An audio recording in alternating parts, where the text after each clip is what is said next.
Today's adventure brings us to Newburyport, Massachusetts. We're overlooking Route 95, which runs parallel to the Atlantic Ocean from Maine all the way down to Florida. What you may not know is there's an abandoned section of it, and that's what today's adventure is all about. Looks like a red-winged blackbird is greeting us from the marshes as we follow this trail down to the abandoned section of I-95. Oh, it certainly looks abandoned, doesn't it? And Mother Nature is slowly but surely taking back what was once rightfully hers. But how'd this come to be and why is it abandoned? Well, this was originally known as the Relocated Rt1, because the original Route 1 only had 3 lanes on it. Northbound, southbound, and a middle lane. Problem was both the north and the southbound lanes used the middle lane for passing, and as a result, a lot of accidents were happening. So they decided to do a relocated Route 1 from Danvers, Mass, all the way up to the Mass-New Hampshire border, using 3 lanes for the north side and 3 lanes for the south side. As a result, it ended up becoming part of I-95 in 1956. The highway was upgraded again from 1967 to 1977 with a new alignment in some areas. And, well, where we're standing is one of the areas where the new alignment was done. So it left this 1.1 mile section of the original highway abandoned.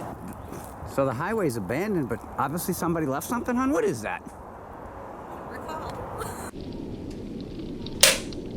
Honey, what did you find? The Grand Army Cache. The Grand Army Cache? This road's been abandoned for a long time. Let's see how long it's been. So we're gonna do what we do and get back to the video. So as we stroll along this piece of I-95 history, looking down at all the stripes and that, they seem like there's a lot of them. What that's from is Mass Highway actually used this for road surface markings and experimentation up until about the mid-1990s. And look at over here, it looks like they actually ground some of it back out. And there is a little duck to view wildlife. I don't see any. There is some little teeny fishes in the water. There they are. And obviously the old Route 95 used to be an inspirational road. Live life to the fullest. What do you got there, babe?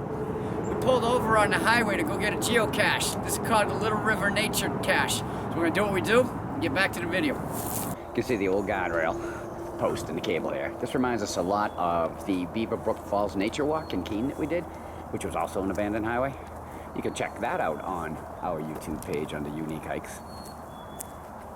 Pretty cool. As you can hear, the current 95 is right there. We're separated by this waterway. It's a little hard to say, but I think Cheryl found a Smurf. He's having a bad day. He seems like only half himself. Yeah. Looks like one of the manhole grates that would have been on the road. You gotta have artifacts in the Chuck and Cheryl Outdoor Adventures video. Now that drain cover that I showed you, I don't know if it went here or not because I did cover the hole, but you can tell that a drain cover did go on it. Let's see if I can't get the camera in there a little bit better. Alright, this is what's inside. It's definitely a catch basin. It caught a lot of crap. Some more of the guardrail posts. A lot of trails here too that go off to the sides. There's one right over here, which is part of the Little River Nature Trail. I need to bring a swimsuit. We got a pool down here. Nope. This is a tiny little river. Oh, honey, this is a little river. Oh yeah. Hey, you think this is where the band got their name from? All right.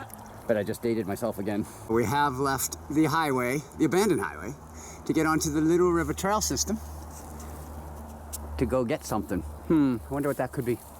What did you find out here in the middle of nowhere? I found a geocache named Highway to Hell. Nice AC/DC reference there. We're gonna do what we do and then get back to the video.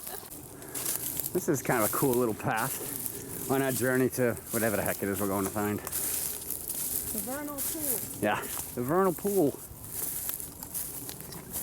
Hey, babe, what do you got there? I have a geocache. This is what we came looking for when we crossed the Little River there. We never found the pool, but we did find the geocache. This is the Lubri-Tasgon geocache. So we're gonna do what we do and get back to the video. No matter how hard it tried, the highway couldn't hold back this tree.